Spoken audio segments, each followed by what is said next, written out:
Hello everyone, आज के इस लेक्चर में हम देखेंगे रूथ हर्विट्ज क्राइटेरिया। तो पिछले लेक्चर में हमारा टाइम रिस्पांस एनालिसिस कंप्लीट हो गया था। अब इसके बाद बहुत ही इंपॉर्टेंट टॉपिक है आपका रूथ हर्विट्ज क्राइटेरिया।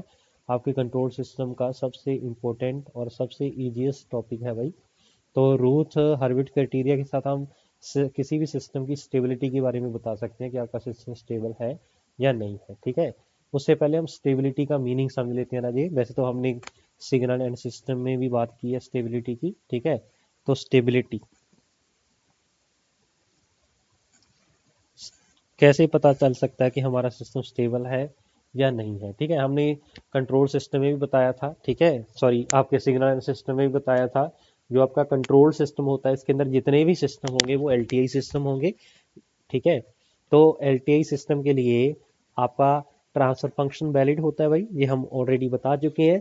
इसीलिए हम मान के चलते हैं जितने, क्योंकि हर एक केस के अंदर आपको ट्रांसफर फंक्शन गिवन होता है, मींस आपके पास जो कंट्रोल सिस्टम होगा उसके अंदर 100% एलटीआई सिस्टम गिवन होगा। ठीक है, बोलो लीनियर टाइम इनवेरिएंट सिस्टम आपके सभी होंगे राजी। ठीक है, तो लीनियर टाइम इनवेरिएंट सिस्टम के लिए अगर मैं एलटीआई सिस्टम को बाउंडेड इनपुट दूंगा, बाउंडेड का मतलब होता है फाइनाइट वैल्यू ऑफ इनपुट अगर दूंगा, तो आउटपुट भी मेरे पास क्या आएगी, फाइनाइट आएगी। ठीक है, अगर फाइनाइट इनपुट देने से अगर आउटपुट इनफाइनाइट आ रही है, इसका मतलब आपका सिस्टम क्या रहा जी, अनस्टेबल। ओके, तो लिखिए द स्टेबिलिटी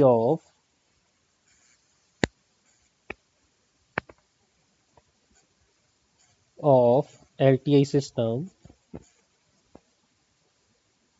हाँ जी, क्या होगी, may be defined as when the system, हाँ जी, सिस्टम को क्या देंगे, bounded input is subject to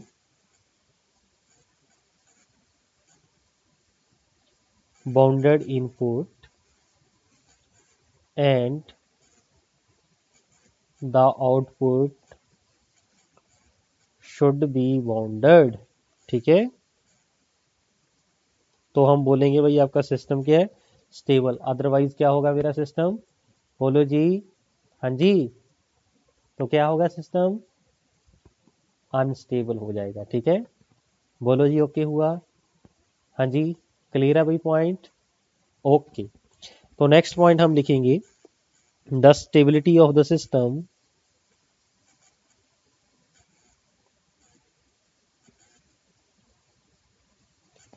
depends upon the roots of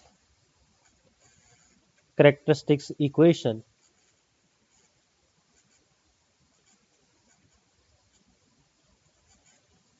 characteristic equation कौन सी आई थी भाई आपकी, 1 + GS Hs। ठीक है, इक्वल टू 0 कर देंगे, इसके साथ क्या मिलेगा, मींस आपके क्लोज लूप पोल के ऊपर डिपेंड करेगी। ठीक है, देखिए कैसे इस चीज को हम समझते हैं राजी। ठीक है, कि कैसे आपके पास आपकी जो स्टेबिलिटी है वो आपकी डिपेंड करेगी किसके ऊपर, बोलो जी, आपके, हाँ बोलो जी, क्लोज लूप पोल के ऊपर। ठीक है, एक चीज और लिख लो भाई, bounded input bounded output implies that the impulse response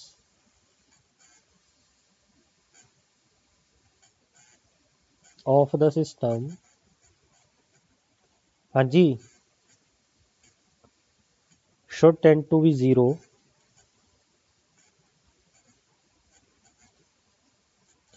as time t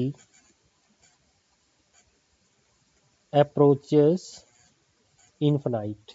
okay, चलिए तो अब हम इस पॉइंट को भाई वेरीफाई करते हैं कि आपकी स्टेबिलिटी बाकी डिपेंड करती है कि नहीं करती पोल्स के ऊपर। ठीक है, फिर हम एक ओवरऑल रिजल्ट निकाल देंगे कि अगर पोल आपके लेफ्ट हैंड साइड होंगे तो रिजल्ट क्या होगा, अगर राइट हैंड साइड है तो रिजल्ट आपका क्या होगा। समझे मेरी बात। चलिए, तो स्टेबिलिटी आपकी कैसे पोल के ऊपर डिपेंड करती है उसको हम चेक करते हैं। ठीक, ठीक है, चलिए, तो impulse response and stability, next topic लिखिए, इम्पल्स रिस्पॉन्स एंड स्टेबिलिटी। तो भाई ये चीज़ें समझनी आपके लिए इम्पोर्टेंट है, ठीक है। चलिए, तो मैं पहली एक एग्जांपल लेके चल रहा हूँ, ठीक है। नंबर 1, सपोज आपका जो ट्रांसफर फंक्शन गिवन है टी ऑफ एस के साथ लिखिए, दैट इज 1/s+1, ठीक है, या s प्लस ए बोल दो, ठीक है। चलिए s प्लस ए बोल देता हूँ, ठीक है। तो अगर मैं इसकी इसका इम्पल्स रिस्पांस की बात करूं, ठीक है, तो इम्पल्स रिस्पांस इसका क्या होगा, जहाँ पहले पोल जीरो डायग्राम अगर की मैं बात करूं तो इसका पोल जीरो डायग्राम कहाँ पे होगा, यहाँ पे होगा -a, ठीक है। तो आगे अगर मैं इसका इम्पल्स रिस्पांस देखूं Raje, impulse response C of T that is equal to E की पावर -at होगा, ठीक है। बोलो ओके। ओके, तो इसका मतलब अगर मैं आउटपुट की बात करूं राजे, ई की पावर -at जे वाला होगा, ठीक है। तो इसका मतलब फाइनाइट इनपुट सॉरी आउटपुट आपके पास आ रही है राजे, इसका मतलब सिस्टम क्या मेरा स्टेबल है। सिस्टम क्या है, स्टेबल, क्योंकि बाउंडेड इनपुट मींस आपने डेल्टा टी दिया ना, वो आपकी बाउंडेड है भाई, ठीक है। इसका मतलब आपने बाउंडेड इनपुट दिया और यहाँ पे आपके पास आउटपुट भी क्या मिल रही है राजे, बाउंडेड, ठीक है। इसका मतलब सिस्टम क्या मेरा एब्सोल्युटली स्टेबल, एब्सोल्युटली स्टेबल, ठीक हुआ। चलिए दूसरी एग्जांपल ले लेते हैं भाई। मान लीजिए जो ट्रांसफर फंक्शन आपके पास गिवन है 1/s+a का स्क्वायर मींस डबल पोल है, ठीक है। देखिए कैसे, तो इसका मतलब एक पोल यहाँ पे है, दूसरा पोल भी वहीं पे है, ठीक है, -a, ठीक हुआ। अगर मैं इसकी बात करूं, इसका अगर मैं सी ऑफ टी निकालूं, इम्पल्स रिस्पॉन्स, ठीक है, वैसे तो हम एस टी के साथ लिखते हैं, उसके साथ भी लिख सकते हैं भाई, दैट इज इम्पल्स रिस्पॉन्स, वो क्या होगा, टी इंटू ई की पावर -at, ठीक है। अब इन दोनों की आपने प्रोडक्ट करनी है भाई, एक तो टी है, ये क्या मेरे पास ई की पावर -at है, ठीक है, ये चीज़ है, ठीक है। अब मुझे एक चीज़ बताइए, अगर मैं दोनों की मल्टीप्लिकेशन करूं, यहाँ पे देखिए जे यहाँ पे जीरो है, ये यहाँ पे कुछ ना कुछ वैल्यू है, तो जीरो इंटू दिस जीरो, इसका मतलब जीरो से स्टार्ट होगा, ठीक है। इसके बाद जे वैल्यू आएगी, इसकी इंक्रीज होती जाएगी, इसकी डिक्रीज होती जाएगी, ठीक है। तो इसका मतलब इसका ग्राफ कुछ ऐसे बनेगा, ठीक है। जैसे जे ऐसा था ना, अगर मैं ऐसे इसकी बात करूं, तो जब मल्टीप्लिकेशन की अगर मैं बात करूं, तो इसका ग्राफ राजे कुछ ऐसा इस टाइप का बनेगा, ठीक है। तो इसका मतलब आउटपुट क्या मिल रही है, ये टी ई की पावर -at है, ठीक है। जब जे जीरो इंटू समथिंग करेंगे तो जीरो ही आएगा, जो यहाँ पे देख सकते हो आप जीरो ही आ रहा है, ठीक है। तो इसका मतलब ये भी सिस्टम मेरा क्या भाई, एब्सोल्युटली स्टेबल है, ठीक है। जब एक सिस्टम की स्टेबिलिटी की हम बात करते हैं राजे, तो हम टर्म यूज करते हैं एब्सोल्युटली स्टेबल। जब हम रिलेटिव स्टेबिलिटी की बात करते हैं तो दो सिस्टम की बात करेंगे, एक सिस्टम ए है, एक मान लीजिए बी है, ठीक है। अगर ए स्टेबल है तो बोलेंगे एब्सोल्युटली स्टेबल है, ठीक है। अगर बी भी स्टेबल है तो एब्सोल्युटली स्टेबल है, ठीक है। अगर मैं ए के विद रिस्पेक्ट टू बी की बात करूं, B is relatively more stable as comparison to system A, ठीक है। तब हम वर्ड यूज करेंगे रिलेटिव स्टेबिलिटी, राइट। बोलो कि हुआ। इसका मतलब यहाँ पे पोल मेरा लेफ्ट हैंड साइड पे था, यहाँ पे भी लेफ्ट हैंड साइड पे है, सिस्टम मेरा स्टेबल है, और इस केस में भी सिस्टम क्या मेरा स्टेबल है, ठीक है। चलिए तीसरी एक एग्जांपल और देख लेते हैं राजे, एग्जांपल नंबर 3। मान लीजिए ट्रांसफर फंक्शन मेरे पास गिवन है 1/s+a का स्क्वायर प्लस b का स्क्वायर, ठीक है। तो अगर मैं पोल की बात करूं, इसके पोल कहाँ पे लाई करेंगे राजे, कॉम्प्लेक्स कंजुगेट पोल आएंगे राजे, ठीक है। चलिए एक पोल इसका मतलब यहाँ पे है, तो दूसरा मेरा नीचे होगा, ठीक है। बोलो ओके हुआ। और आपको पता रियल पार्ट कितना होगा, -a, और ये होगा b, और ये कितना होगा -jb, ठीक है। इसके वैल्यू निकाल लेना है जी, GSHS को जीरो रखने का मतलब है जो नीचे वाले पार्ट को जीरो रखिए, एस की वैल्यू निकाल दो, ठीक है। तो जे मेरे पास कॉम्प्लेक्स कंजुगेट आ जाएगा, ठीक है। तो अगर मैं इसके इम्पल्स रिस्पांस की बात करूं, एच ऑफ टी की बात करूं, ठीक है, मीन्स इसका इनवर्स लाप्लास ले लो राजे, तो जे आ जाएगा ई की power -at into sine bt, जे आएगा। और आपको ये क्लियर है भाई इसका ग्राफ कैसे होता है, एक एक्सपोनेंशियली डिकेइंग होता है, ठीक है। हमने बहुत बार कर लिया भाई इसको, ठीक है। तो इसका मतलब इसका ग्राफ कुछ इस टाइप का बनेगा, राइट।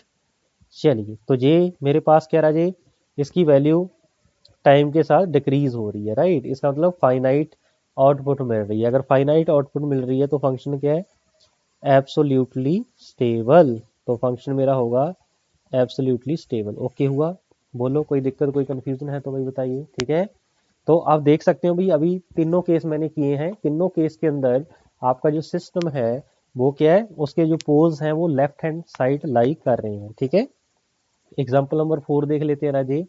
मान लीजिए मेरे पास जो मेरा ट्रांसफर फंक्शन है that is equal to 1/s। तो इसका मतलब इसका एक ही पोल होगा राजे, वो कहाँ पे लाई करेगा, आपके ओरिजिन पे लाई करेगा। जी लाई करेगा भाई पोल जीरो डायग्राम के अंदर। ओके, तो इसका मतलब अगर मैं इसका इंपल्स रिस्पॉन्स की बात करूं तो 1/s का लाप्लास ट्रांसफॉर्म क्या हो जाएगा, u ऑफ t। ठीक है, तो इसका ग्राफ भाई ऐसा बनेगा। ठीक है, आप ध्यान से सुनिए, इसका फंक्शन टाइम के साथ इसकी वैल्यू मैक्सिमम से 0 आ रहा है। ठीक है, और अगर मैं दूसरे केस की बात करूं इसमें भी आपका जो फंक्शन की वैल्यू है राजे वो इंक्रीज होकर डिक्रीज हो रही है, राइट। और इस केस में भी बात करूं तो वैल्यू मेरी इंक्रीज होकर डिक्रीज हो रही है। ठीक है, मींस ऑलवेज ये वैल्यू सेम नहीं है तीनों केस के अंदर। ठीक है, लेकिन यहाँ पे आपने बाउंडेड इनपुट दिया इम्पल्स और आपको क्या मिल रहा है राजी, एक कांस्टेंट वैल्यू मिल रही है। मीन ना वो टाइम के साथ कम हो रही है ना टाइम के साथ वो बढ़ रही है। ठीक है, जैसे ये तीनों केसेस के अंदर हो रहा है। ठीक है, अगर मेरी आउटपुट ना तो इंक्रीज हो रही है ना डिक्रीज हो रही है तो उस वाले सिस्टम को हम बोलेंगे राजे मार्जिनली और क्रिटिकल स्टेबल। इसका मतलब ये सिस्टम मेरा क्या होगा, मार्जिनल और क्रिटिकल स्टेबल। ओके हुआ भाई यहाँ तक। हाँ जी, इसका मतलब क्या क्या कंक्लूजन मिल रहा है, अगर पोल मेरा लेफ्ट हैंड साइड पे रहेगा तो सिस्टम स्टेबल होगा, अगर पोल मेरा ओरिजिन के ऊपर आ जाएगा तो सिस्टम मेरा मार्जिनली स्टेबल होगा। ठीक है, नंबर 5th पॉइंट, अगर मान लीजिए ट्रांसफर फंक्शन जो आपके पास है वो 1/s² प्लस a² है। ठीक है, तो इसका मतलब इसके पोल कहाँ पे लाई करेंगे राजे, एक पोल माइनस जे ए के ऊपर, एक प्लस जे ए के ऊपर। ठीक है, जे ए माइनस जे। ठीक है, ऐसा मेरे पास भाई आएगा। ठीक है, तो अगर मैं इसके लाप्लास ट्रांसफॉर्म की बात करूं तो एच ऑफ टी क्या हो जाएगा, बोलो जी, साइन ए टी हो जाएगा कि नहीं हो जाएगा, बिल्कुल हो जाएगा। ठीक है, तो साइन ए टी का अगर मैं ग्राफ की बात करूं तो कांस्टेंट वैल्यू रहेगी, ना तो टाइम के साथ बढ़ेगी ना घटेगी, ऑलवेज ये कांस्टेंट ही रहेगी। ठीक है, तो इसका मतलब इस वाले सिस्टम को भी हम क्या बोलेंगे राजी, मार्जिनली और critical stable. That is marginal और क्रिटिकल स्टेबल। ठीक है, एक साथ वेरिएशन है, राइट। इस टाइप के सिस्टम को हम क्या बोलेंगे राजी, बोलो जी, मार्जिनल स्टेबल। ठीक है, 6th पॉइंट और देख लें भाई, देख लो भाई, अगर मान लीजिए ट्रांसफर फंक्शन मेरे पास है 1/s²। इसका मतलब अगर चाहे ओरिजिन पे पोल हो, चाहे आपके पास जे ओमेगा एक्सेस के ऊपर पोल हो, चाहे कम्प्लेक्स कंजुगेट की फॉर्म में आए तो सिस्टम मेरा मार्जिनली स्टेबल होगा। ठीक है, ऐसे ही मान लीजिए मेरे पास ट्रांसफर फंक्शन 1/s² है, इसका अगर मैं पोल जीरो डायग्राम ड्रॉ करूं तो एक पोल मेरा ओरिजिन पे होगा, दूसरा पोल भी मेरा कहाँ पे होगा, ओरिजिन पे भी होगा। ठीक है, तो एच ऑफ टी अगर मैं इसके इम्पल्स रिस्पॉन्स की बात करूं that is equal to T U of T.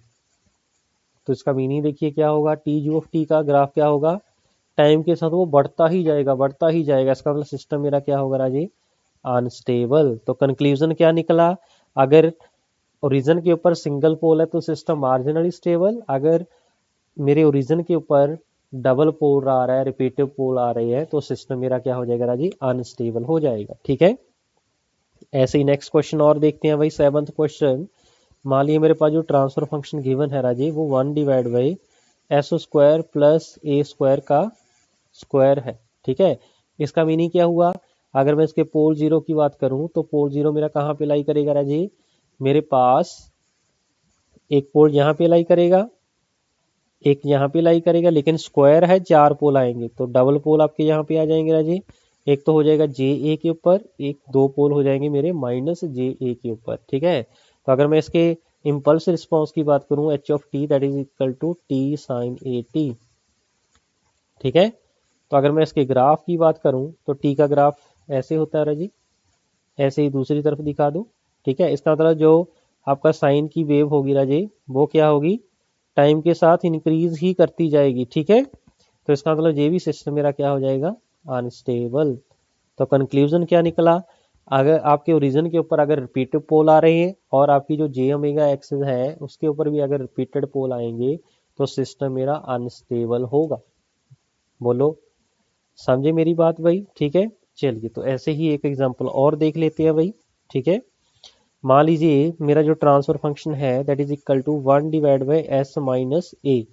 तो अगर मैं इसके पोल जीरो की बात करूं तो इसका जो पोल होगा राजे वो राइट हैंड साइड पे आ जाएगा। बोलो, आएगा कि नहीं आएगा? बिल्कुल आएगा सर। तो अगर मैं इसकी बात करूं, इसके इम्पल्स रिस्पॉन्स की बात करूं H of T that is equal to E की power A T U of T आ जाएगा।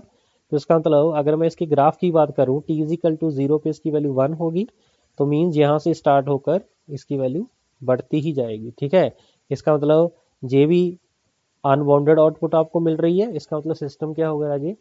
अनस्टेबल। ठीक है, क्योंकि फाइनाइट आउटपुट नहीं मिल रही सभी के केस में अगर मैं टी को वेरी करूं फ्रॉम जीरो से इनफाइनाइट। ओके, चलिए जो हमने स्टेटमेंट वहां पे लिखा था ना उसका मीनिंग देखिए क्या था। ये जो आउटपुट हम लिख रहे थे ना, ये वाली जो इम्पल्स रिस्पॉन्स है bounded input bounded output implies that जो आपका इम्पल्स रिस्पॉन्स है जिस केस में टी टेंड टू इन्फिनाइट पे उसकी वैल्यू अगर जीरो आ रही है तो सिस्टम मेरा स्टेबल होगा, अदरवाइज या तो मार्जिनल स्टेबल होगा या फिर अनस्टेबल होगा। अगर उसकी वैल्यू टाइम के साथ कांस्टेंट रह रही है, ठीक है, तो सिस्टम मेरा मार्जिनल स्टेबल होगा। अगर वो टी टेंड टू इन्फिनाइट पे अगर उसकी वैल्यू इन्फिनाइट आ रही है तो सिस्टम क्या होगा? अनस्टेबल। ठीक है, तो इसका मतलब अगर जे ओमेगा एक्सेस के ओरिजिन पे रिपीटेड पोल आ गए तो सिस्टम अनस्टेबल होगा, अगर इमेजिनरी एक्सेस के ऊपर आ जाए तो भी अनस्टेबल होगा, अगर राइट हैंड साइड मेरा पोल आ जाए तो भी सिस्टम मेरा क्या होगा? अनस्टेबल होगा। ओके हुआ? बोलो जी, कोई दिक्कत कोई कंफ्यूजन? बहुत बढ़िया। चलिए तो नेक्स्ट केस देखते हैं। मान लीजिए ट्रांसफर फंक्शन गिवन है 1 डिवाइड बाई एस माइनस ए का होल स्क्वायर। ठीक है, इसका मतलब राइट हैंड साइड पे क्या आ गया जी? रिपीटेड पोल आ गया। ठीक है, चलिए जी ए का केस था। अगर मैं इसका impulse response H of T की बात करूं वो क्या आ जाएगा? टी ई की पावर ए ऑफ टी। तो इसके ग्राफ की अगर मैं बात करूं तो थोड़ा सा जल्दी मूव कर जाएगा। ठीक है, तो टी टेंड टू इन्फिनाइट पे वैल्यू इन्फिनाइट आ रही है, मींस अनबाउंडेड अनबाउंडेड सिग्नल है, तो सिस्टम मेरा क्या हो जाएगा राजे? अनस्टेबल। Very good. ऐसे ही हम नेक्स्ट एक और लास्ट एग्जांपल देख लेते हैं, फिर इसको करेंगे कंक्लूड। बोलो जी, लिखें फिर आगे? लिखिए जी। मान लीजिए ट्रांसफर फंक्शन मेरे पास गिवन है 1 डिवाइड बाई एस माइनस ए का होल स्क्वायर प्लस बी का स्क्वायर। ठीक है, अगर मैं पोल जीरो की बात करूं तो क्या होंगे राजे इसके पोल जीरो? तो राइट हैंड साइड पे राजे कम्प्लेक्स पोल होंगे। ये मेरे पास जे बी होगा, ये मेरे पास माइनस जे बी होगा और ये प्लस का ए होगा। ठीक है, तो अगर मैं इसका impulse response H of T की बात करूं राजे तो एच ऑफ टी मेरे पास क्या आएगा? ई की पावर ए टी, बोलो जी, साइन बी टी। तो अगर मैं ग्राफ की बात करूं तो ग्राफ कैसा होगा इसका? ठीक है, तो इसका ग्राफ राजे आपके पास मेरे ख्याल से तो ऐसा आना चाहिए। ठीक है, तो ये भी टाइम के साथ क्या होगा राजे? बढ़ता ही जाएगा। ठीक है, तो सिस्टम क्या हो गया? Unbounded, mean system is unstable. Correct हुई इतनी बात? बोलो जी, हो गया भाई? बिल्कुल हो गया सर। तो नोट करके जल्दी से फटाफट पॉइंट लिखिए जो आपने याद रखने हैं। ठीक है, लिखिए first point, system is stable if poles of 1 plus GSHS, that is closed loop poles, lies on left hand side। अगर लेफ्ट हैंड साइड लाई कर रहे हैं, वो आपके लेफ्ट हैंड की बात कर रहा हूं, लेफ्ट हैंड साइड वो कॉम्प्लेक्स कॉन्जुगेट भी हो सकते हैं आपके पोल। ठीक है, इक्वल और रिपीटेड पोल जिसको बोल सकते हैं, रिपीटेड पोल्स भी हो सकते हैं राजी, अनइक्वल पोल्स भी हो सकते हैं। ठीक है, तो इन सभी केस के अंदर आपका सिस्टम अगर लेफ्ट हैंड साइड पे आपको पोल मिल गया तो आपका सिस्टम स्टेबल होगा। ठीक है, दूसरा point, if poles lies on origin और जे ओमेगा एक्सेस, इसको जे ओमेगा एक्सेस बोलते हैं ना जी, ये आपके पास सिग्मा होता है, इसको क्या बोलते हैं, जे ओमेगा, राइट। तो if poles lies on origin और J omega axis then system is marginal stable या मार्जिनली स्टेबल, ठीक है। इसके अंदर आपके पास कोई भी रिपीटेड पोल नहीं होना चाहिए, ठीक है। चलिए मैं आगे लिख देता हूं, if poles lies on origin और J omega axis then are repetitive then system becomes unstable। Okay हुआ। Fourth number point, if poles lies on right hand side of s plane then system becomes unstable। Okay हुआ भाई। ये पूरी महाभारत का भाई आपका conclusion है। इन चारों पॉइंट को अच्छे वे में नोट कर लीजिए, ठीक है। तो हम जब भी बात करेंगे, जब अगर मेरे पोल लेफ्ट हैंड साइड पे है तो सिस्टम स्टेबल होगा, अगर जे ओमेगा एक्सिस के ऊपर है तो मार्जिनली स्टेबल होगा, ठीक है। लेकिन अगर रिपीटेड पोल है आपके जे ओमेगा एक्सिस पे और आपके पोल राइट हैंड साइड पे लगे हुए हैं, इसका मतलब सिस्टम क्या होगा, बोलो जी फटाफट, सिस्टम क्या होगा मेरा, अनस्टेबल होगा। वेरी गुड, ठीक है। तो बढ़े फिर आगे भाई। तो यहां से मेरा कंक्लूड हो गया है। अब हम बढ़ते हैं रूथ हर्विट्ज क्राइटेरिया की तरफ, ठीक है। तो लिखिए next topic, Ruth Hurwitz criteria. तो लिखिए भाई नेक्स्ट, रूथ हर्विट्ज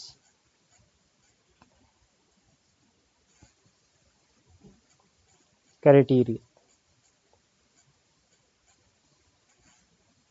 तो सबसे पहले हम 7-8 पॉइंट इसके लिखवाएंगे भाई, ठीक है। उनको नोट करिए, अच्छे से रीड करिए, बस वही आपका पूरा कंक्लूजन होगा रूथ हर्विट्ज क्राइटेरिया का, राइट। चलिए तो लिखिए भाई, Routh Hurwitz criteria, the RH criteria भी इसको बोल देते हैं भाई। तो लिखिए, the RH criteria is applicable for close loop transfer function. Means आपका CLT के लिए यूजफुल होता है for formation of Routh table. तो रूथ टेबल को भी सॉल्व करना भी आपको सिखाएंगे, ठीक है। For formation function, for formation of Routh table we use, हाँ जी, करेक्टरिस्टिक्स इक्वेशन। कैसे बनती है वही करेक्टरिस्टिक इक्वेशन भाई, 1 plus G S into H of S, ठीक है, विच इज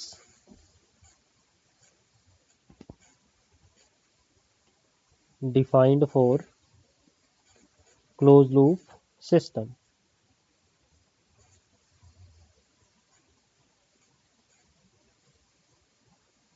ओके हुआ भाई बात।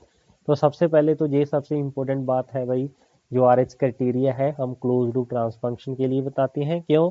क्योंकि रूथ टेबल बनाने के लिए हम करेक्टरिस्टिक इक्वेशन की यूज करते हैं, वो आपकी किसके लिए डिफाइंड होती है, that is only defined for close loop system. Close loop system transfer function का जो डिनोमिनेटर होता है वही मेरी करेक्टरिस्टिक इक्वेशन होती है, ठीक है। तो नोट करके भाई पॉइंट्स डालिए, दैट इज वेरी इंपॉर्टेंट। तो फर्स्ट पॉइंट लिखिए, it is applicable for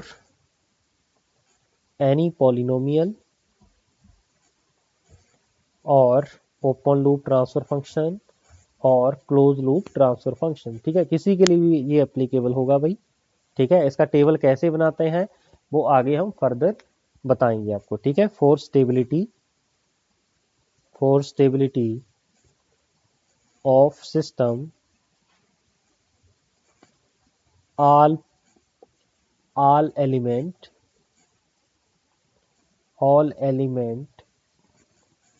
of first column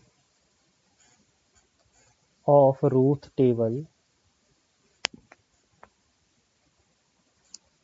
must be same, either all negative और all positive। ठीक है, तो ये जो भाई आपका पॉइंट है ना, दैट इज वेरी इंपॉर्टेंट। ठीक है, तो फर्स्ट कॉलम के आपने जितने भी एलिमेंट है अगर वो सभी के सभी नेगेटिव हैं या सभी के सभी पॉजिटिव है, मींस अगर उनका सेम साइन आ रहा है रूथ टेबल के अंदर, तो सिस्टम मेरा स्टेबल होगा। अगर एक भी साइन चेंज उसके अंदर आ गया तो सिस्टम मेरा अनस्टेबल होगा। साइन चेंज होने का मतलब क्या है, अगर वो अनस्टेबल है मींस उसका पोल कहाँ पे जाकर लगा होगा, या तो जे मेगा एक्सिस के ऊपर रिपीटेड पोल आ रहे होंगे, या फिर क्या होगा, मेरे राइट हैंड साइड पे पोल आ रहे होंगे। ठीक है, चलिए, तो थर्ड पॉइंट ये भी आपका वेरी इंपॉर्टेंट है, नंबर ऑफ साइन चेंजेस, हाँ जी, इन फर्स्ट कॉलम, हाँ जी, represents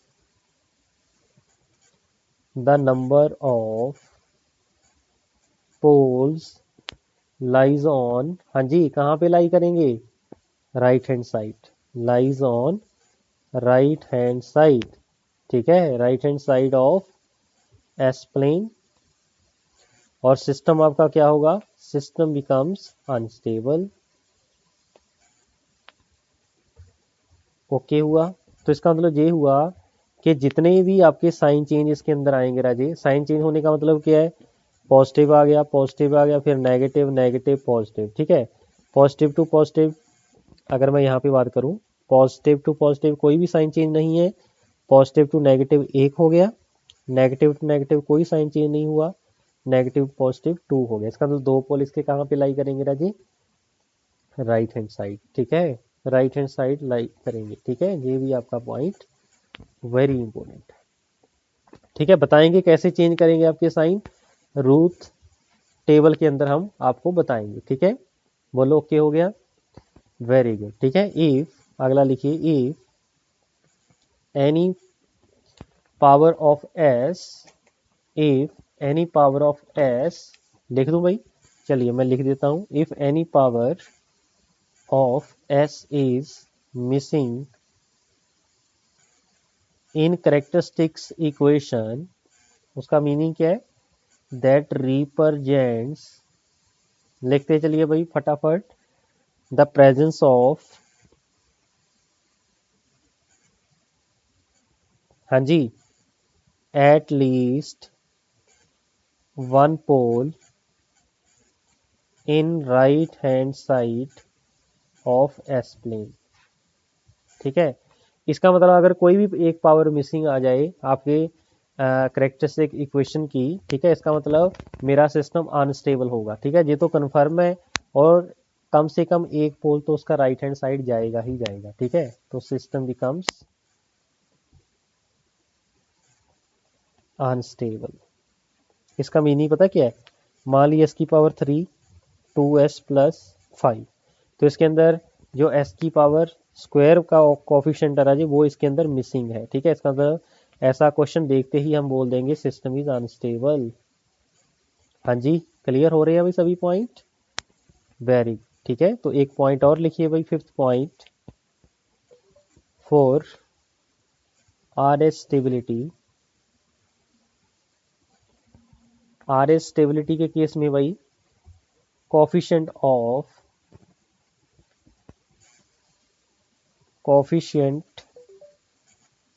of characteristic equation should be real, real होने चाहिए। ठीक है, दैट मीन्स हाँ जी, ना तो वो इमेजिनरी हो, नाइदर इमेजिनरी नॉर, हाँ जी, दूसरे कौन से होंगे, कॉम्प्लेक्स। Nor sinusoidal. ओके हुआ। तो आर एस स्टेबिलिटी के केस में भाई आपके जितने भी कोफिशिएंट होंगे करेक्टरिस्टिक इक्वेशन के, वो सारे के सारे रियल होने चाहिए। ठीक है, 6th पॉइंट लिखिए, if characteristics equation consist only even powers of s, इसका मतलब क्या है, that represents, क्या रिप्रेजेंट करेगा भाई, रिप्रेजेंट्स पोल्स, हाँ जी, on imaginary axis. Imaginary axis का मीनिंग क्या राजे, बोलो क्या होगा इमेजिनरी एक्सेस का मीनिंग, जे ओमेगा एक्सेस। ठीक है, जे ओमेगा एक्सेस पे लाई करेंगे। अगर जे ओमेगा एक्सेस पे लाई करेंगे तो सिस्टम क्या होगा, मार्जिनली स्टेबल। तो सिस्टम विल बिकम्स,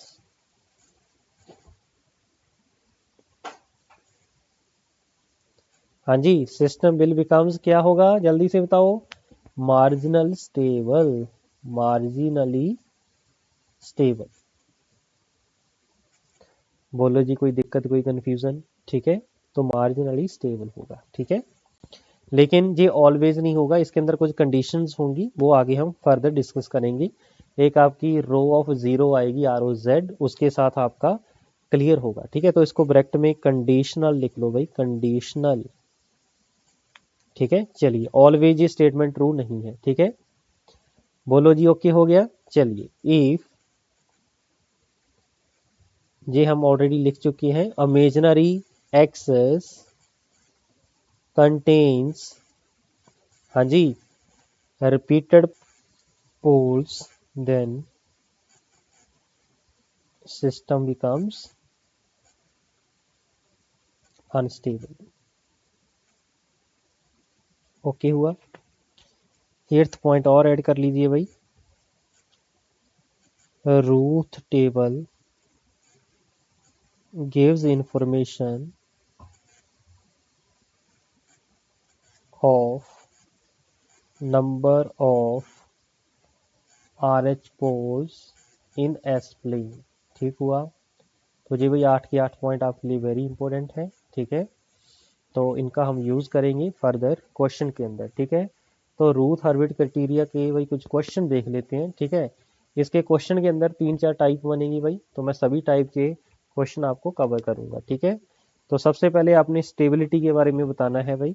तो मान लीजिए आपके पास जो करेक्टरिस्टिक इक्वेशन है राजी, वो आपके पास गिवन है। ठीक है, मान लीजिए एस की power 4 plus 8s³ plus 18s² plus 16s+5 equal to 0। ठीक है, कई बार क्या होगा एग्जाम के अंदर आपके पास ओपन लूप ट्रांसफर फंक्शन आपको गिवन होगा, आपने सबसे पहले करेक्टरिस्टिक्स इक्वेशन बनानी है। ठीक है, 1+GSHS, या फिर आपने close loop transfer function calculate कर लेना है, उसका जो डिनोमिनेटर होगा राजे, उसको इक्वल टू 0 कर देना है। That is the meaning of this, right.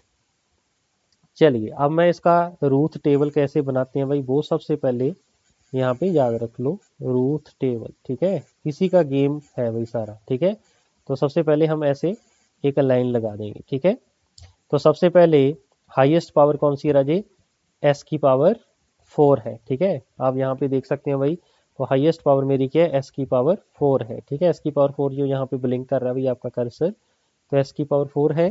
तो सबसे पहला काम है यहाँ पे एस की पावर 4 कर दो, फिर एस की पावर 3 कर दो, एस की पावर 2 कर दो, एस की पावर 1 कर दो, एस की पावर 0 कर दो। ठीक है, ऐसे इतना गैप गैप देना है आपने। ठीक है, तो जो एस की पावर 4 है राजे, अगर एस की पावर 4 से स्टार्ट हो रहा है तो यहाँ पे हम इवन पावर लिखेंगे। ठीक है, अगर मान लीजिए एस की पावर 5 होता तो हम सबसे पहले ऑड पावर लिखेंगे। ठीक है, तो अब क्या लिखेंगे, इवन पावर, एस की पावर 4 फिर s², देन एस की पावर 0 वाला कोफिशिएंट। ठीक है, तो जस्ट हमने इसका कोफिशिएंट लिखना है। ठीक है, तो इसका मतलब इसका कोफिशिएंट 1 है, इसका एस की पावर 0 होगा, राइट। तो ये चीजें भाई आपने लिखनी है। बोलो जी, ओके हो जाएगा।